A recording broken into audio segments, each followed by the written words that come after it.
World Trade Center controlled demolition theories contend that the collapse of the World Trade Center was not solely caused by the airliner crash damage that occurred as part of the September 11 attacks, and the resulting fire damage, but by explosives installed in the buildings in advance.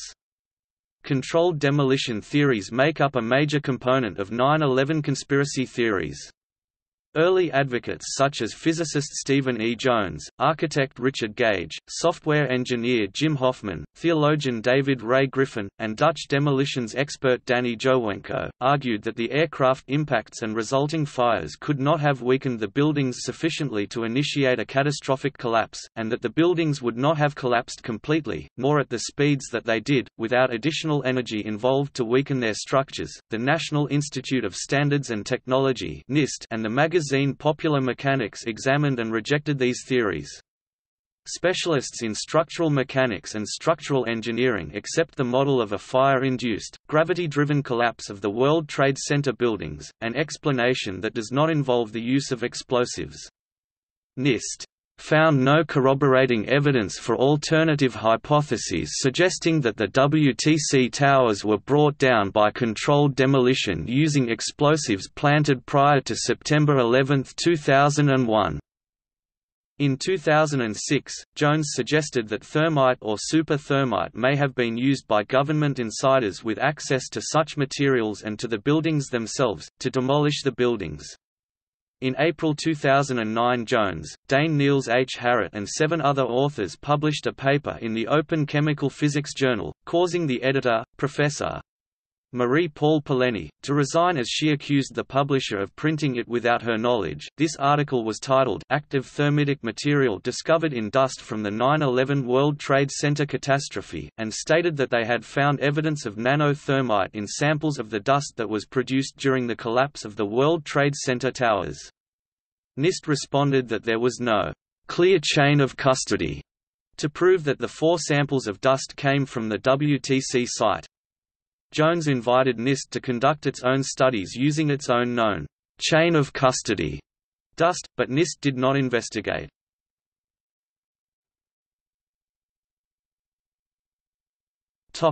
History. Questions related to the technical details of the collapse of the buildings of the World Trade Center have been debated for years, including rebuttals and ridicule. Controlled demolition conspiracy theories were first suggested in October 2001.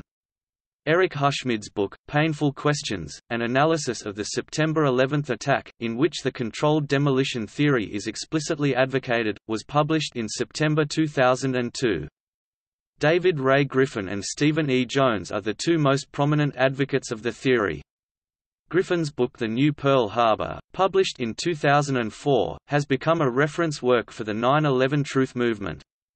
In the same year, Griffin published the book The 9/11 Commission Report, Omissions and Distortions, in which he argues that flaws in the Commission's report amounts to a cover-up by government officials and says that the Bush administration was complicit in the 9/11 attacks. Stephen E. Jones has been a leading academic voice of the proponents of demolition theories.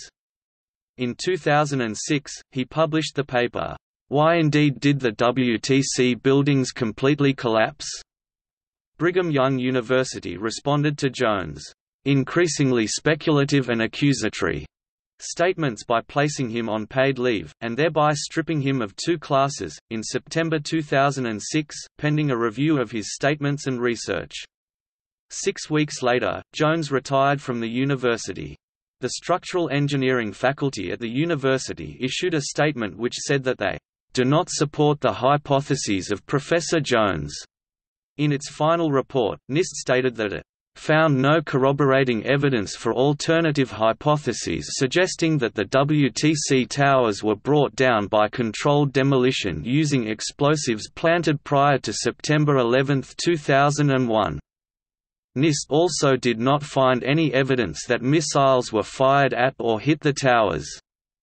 Instead, photographs and videos from several angles clearly show that the collapse initiated at the fire and impact floors and that the collapse progressed from the initiating floors downward until the dust clouds obscured the view. And posted a FAQ about related issues on its website in August 2006. Allegations of controlled demolition have been found to be devoid of scientific merit by mainstream engineering scholarship. The magazine Popular Mechanics also found the theories lacked scientific support in its special report, "Debunking the 9/11 Myths."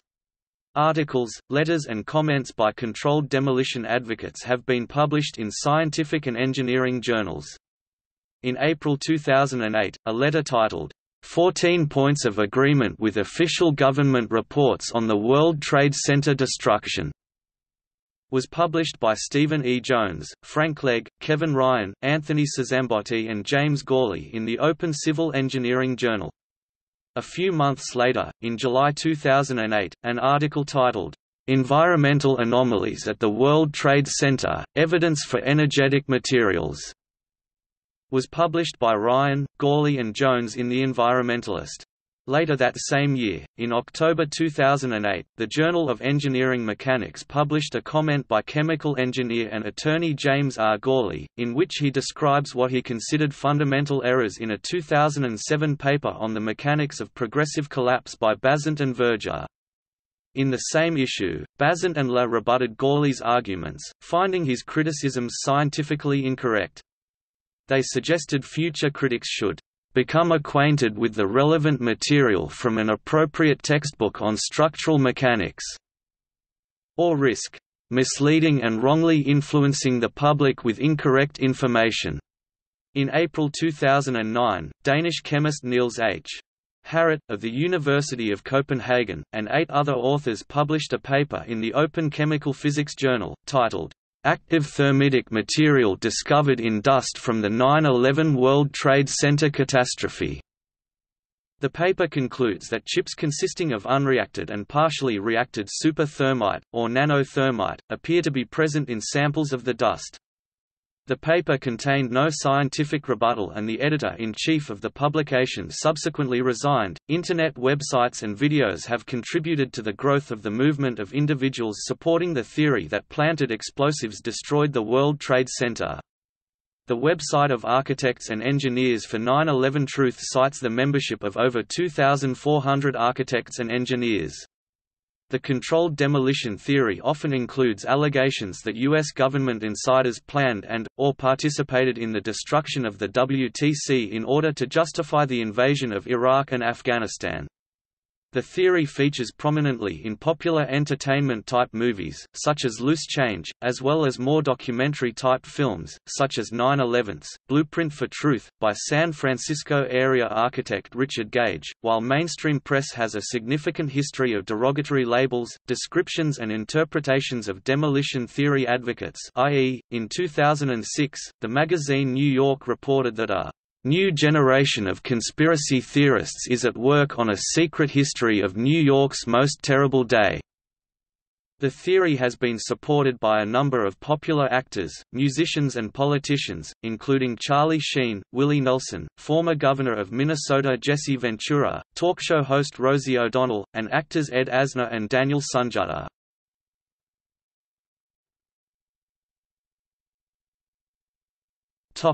Propositions and hypotheses.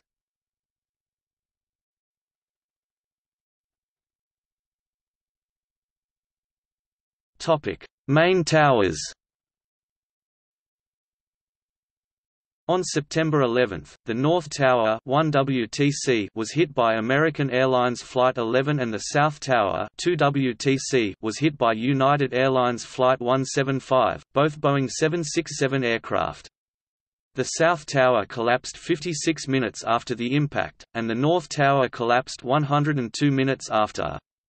An investigation by NIST concluded that the collapse was caused by a combination of damage to support columns and fire insulation from the aircraft impacts and the weakening of columns and floors by jet fuel-ignited fires.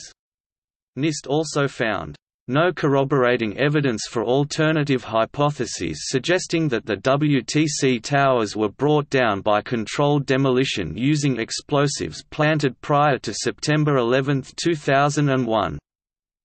Jones, among others, points to many descriptions by individuals working on the WTC rubble pile suggesting the presence of molten steel in the pile and a stream of molten metal that poured out of the South Tower before it collapsed as evidence of temperatures beyond those produced by the fire.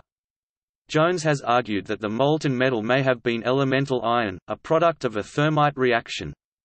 Jones and other researchers analyzed samples of dust from the World Trade Center buildings and reported their findings for evidence of nanothermite in the dust. Jones informed NIST of his findings and NIST responded that there was no clear chain of custody, proving that the dust indeed came from the WTC site. Jones invited NIST to conduct its own studies with dust under custody of NIST itself, but NIST has not done so. NIST found that the condition of the steel in the wreckage of the towers does not provide conclusive information on the condition of the building before the collapse and concluded that the material coming from the South Tower was molten aluminum from the plane, which would have melted at lower temperatures than steel. NIST also pointed out that cutting through the vertical columns would require planting an enormous amount of explosives inconspicuously in highly secured buildings, then igniting it remotely while keeping it in contact with the columns.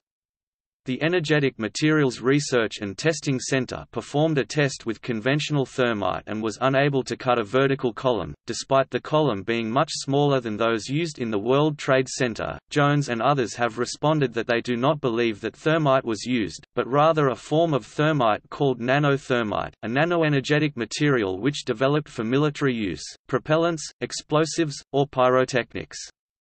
Historically, explosive applications for traditional thermites have been limited by their relatively slow energy release rates.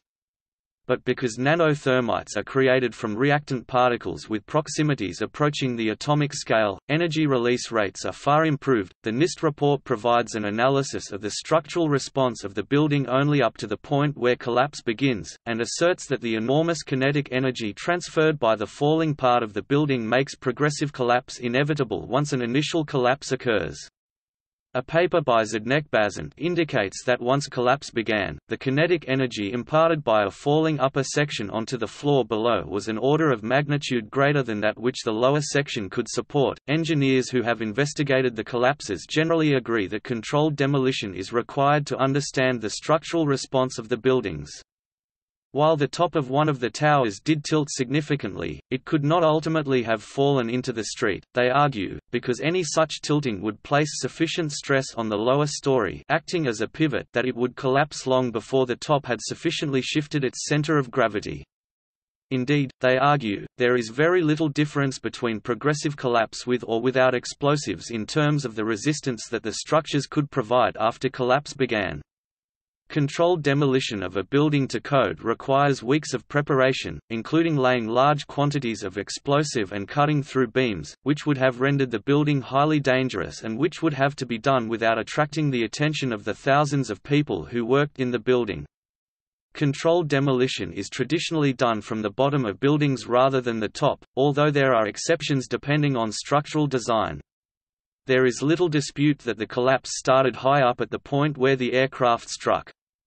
Furthermore, any explosives would have to withstand the impact of the airliners. Members of the group Scholars for 9/11 Truth have collected eyewitness accounts of flashes and loud explosions immediately before the fall.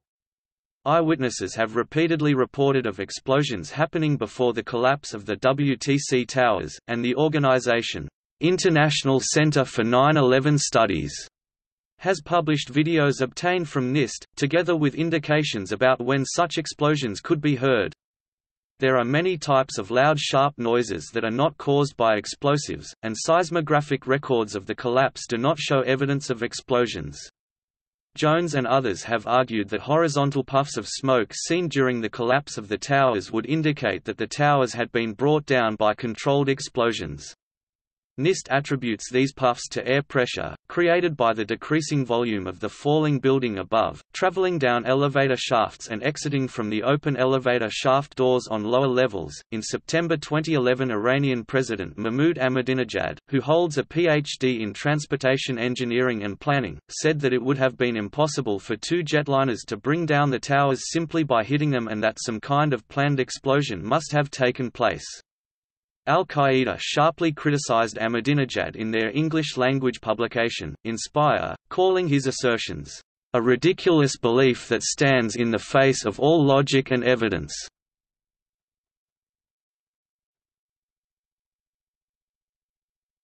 Topic: 7 World Trade Center. Proponents of World Trade Center controlled demolition theories allege that 7 World Trade Center, a 47-story skyscraper that stood across Vesey Street north of the main part of the World Trade Center site, was intentionally destroyed with explosives.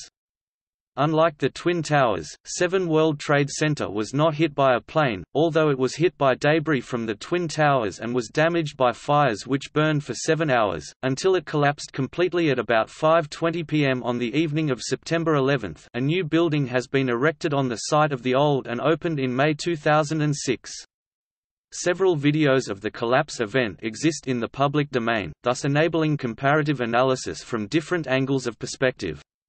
Proponents typically say the collapse of 7 World Trade Center was not mentioned in the 9/11 Commission report and that the federal body charged with investigating the event, NIST, required 7 years to conduct its investigation and issue a report. In November 2010, Fox News reporter Geraldo Rivera hosted members of a television ad campaign called Building What?, a series of commercials in which 9/11 family members ask questions about 7 World Trade Center and call for an investigation into its collapse. Rivera called the television ads, "not so easy to dismiss as those demonstrators were," and stated that, "if explosives were involved, that would mean the most obnoxious protesters in recent years were right." Days later, Rivera appeared on the program Freedom Watch with legal analyst Judge Andrew Napolitano on the Fox Business Network to discuss the Building What? TV ad campaign. Napolitano stated, "It's hard for me to believe that 7 World Trade Center came down by itself. I was gratified to see Geraldo Rivera investigating it." Some proponents of World Trade Center-controlled demolition theories suggest that 7WTC was demolished because it may have served as an operational center for the demolition of the Twin Towers, while others suggest that government insiders may have wanted to destroy key files held in the building pertaining to corporate fraud. The WTC buildings house dozens of federal, state and local government agencies. According to a statement reported by the BBC, Loose Change film producer Dylan Avery thinks the destruction of the building was suspicious because it housed some unusual tenants, including a clandestine CIA office on the 25th floor, an outpost of the U.S. Secret Service, the Securities and Exchange Commission, and New York City's Emergency Command Center. The former chief counterterrorism advisor to the president, Richard Clarke, does not think that 7WTC is mysterious, and said that anyone could have rented floor space in the building. At the time, no steel frame high rise had ever before collapsed because of a fire, although there had been previous cases of collapses or partial collapses of smaller steel buildings due to fire. However, the ability of such a building to be completely destroyed by fire would be demonstrated by the collapse of the Plasco building in Tehran in 2017 and the Wilton Paes de Almeida building in São Paulo, Brazil, the following year. In addition, 7WTC also sustained significant structural damage during the collapse of 1WTC from ejected debris. BBC News reported the collapse of 7WTC 20 minutes before it actually fell. The BBC has stated that many news sources were reporting the imminent collapse of 7WTC on the day of the attacks.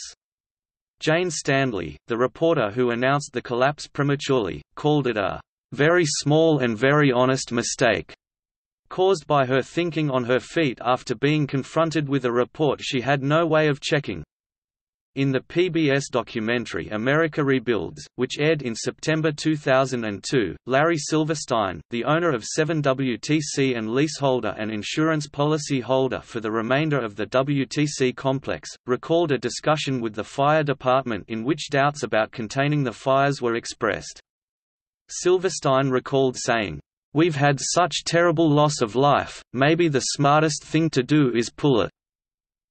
They made that decision to pull," he recalled, "and we watched the building collapse." Silverstein issued a statement that it was the firefighting team, not the building, that was to be pulled, contradicting theorists' allegation that «pull» was used in a demolition-related sense.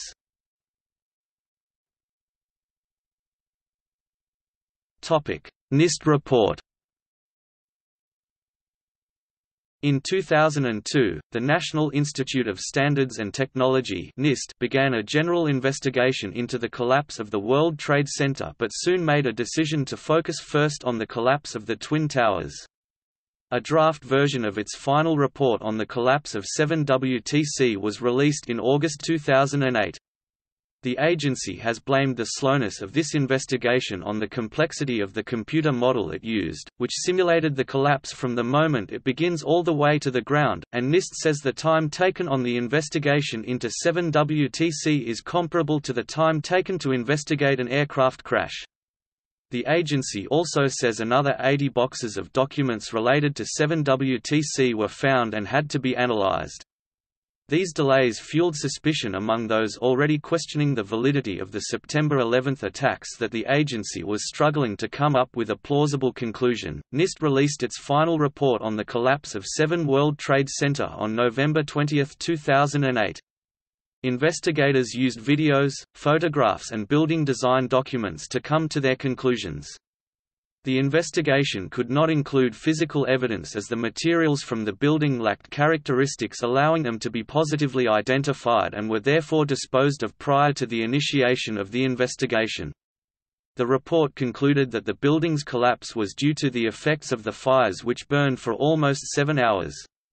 The fatal blow to the building came when the 13th floor collapsed, weakening a critical steel support column that led to catastrophic failure, and extreme heat caused some steel beams to lose strength, causing further failures throughout the buildings until the entire structure succumbed. Also cited as a factor was the collapse of the nearby towers, which broke the city water main, leaving the sprinkler system in the bottom half of the building without water. NIST considered the possibility that 7WTC was brought down with explosives and concluded that a blast event did not occur, that the use of thermite to sever columns in 7WTC on 9 November 2001 was unlikely. The investigation cited as evidence the claim that no blast was audible on recordings of the collapse and that no blast was reported by witnesses, stating that it would have been audible at a level of 130 to 140 decibels at a distance of half a mile. Demolition proponents say eyewitnesses repeatedly reported explosions happening before the collapse of the towers, and have published videos obtained from NIST, together with indications about when such explosions could be heard in support of the sounds of explosions before collapse. NIST also concluded that it is unlikely that the quantities of thermite needed could have been carried into the building undetected. Demolition advocates have responded that they do not claim that thermite was used, but rather that nanothermite, far more powerful than thermite, was used. Finally, the theory that fires from the large amount of diesel fuel stored in the building caused the collapse was also investigated and ruled out.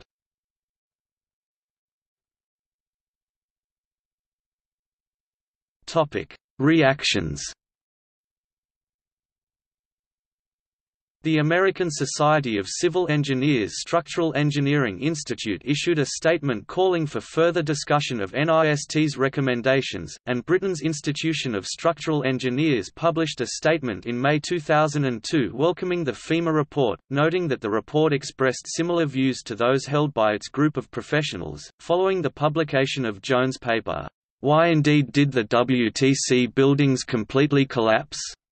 Brigham Young University responded to Jones' increasingly speculative and accusatory statements by placing him on paid leave, and thereby stripping him of 2 classes, in September 2006, pending a review of his statements and research.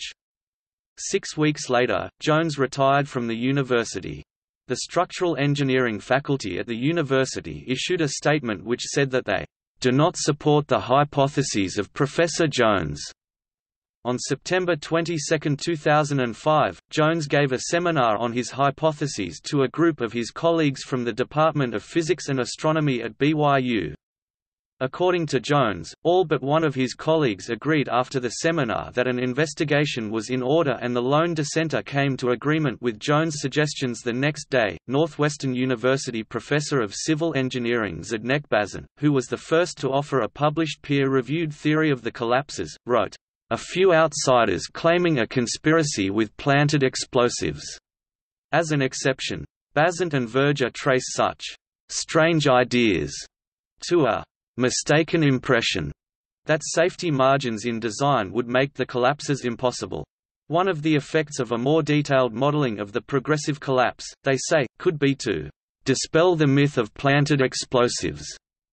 Indeed, Bazin and Verger have proposed examining data from controlled demolitions in order to better model the progressive collapse of the towers, suggesting that progressive collapse and controlled demolition are not two separate modes of failure as the controlled demolition conspiracy theory assumes. Thomas Eagar, a professor of materials science and engineering at the Massachusetts Institute of Technology, also dismissed the controlled demolition conspiracy theory.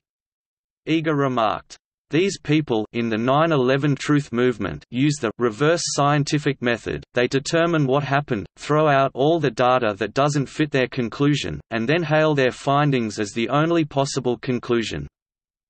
Regarding Jones' theory that nanothermite was used to bring down the towers, and the assertion that thermite and nanothermite composites were found in the dust and debris were found following the collapse of the three buildings, which was concluded to be proof that explosives brought down the buildings, Brent Blanchard, author of A History of Explosive Demolition in America, states that questions about the viability of Jones' theories remain unanswered, such as the fact that no demolition personnel noticed any telltale signs of thermite during the 8 months of debris removal following the tower's collapse. Blanchard also stated that a verifiable chain of possession needs to be established for the tested beams, which did not occur with the beams Jones tested, raising questions of whether the metal pieces tested could have been cut away from the debris pile with acetylene torches, shears, or other potentially contaminated equipment while on site, or exposed to trace amounts of thermite or other compounds while being handled, while in storage, or while being transferred from ground zero to memorial sites. Dave Thomas of Skeptical Inquirer magazine, noting that the residue in question was claimed to be thermitic because of its iron oxide and aluminum composition, pointed out that these substances are found in many items common to the towers. Thomas stated that in order to cut through a vertical steel beam, special high-temperature containment must be added to prevent the molten iron from dropping down, and that the thermite reaction is too slow for it to be practically used in building demolition.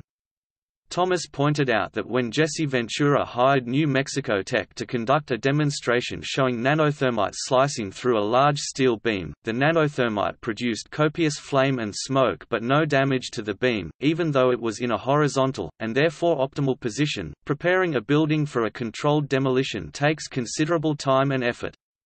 The tower walls would have had to be opened on dozens of floors. Thousands of pounds of explosives, fuses and ignition mechanisms would need to be sneaked past security and placed in the towers without the tens of thousands of people working in the World Trade Center noticing.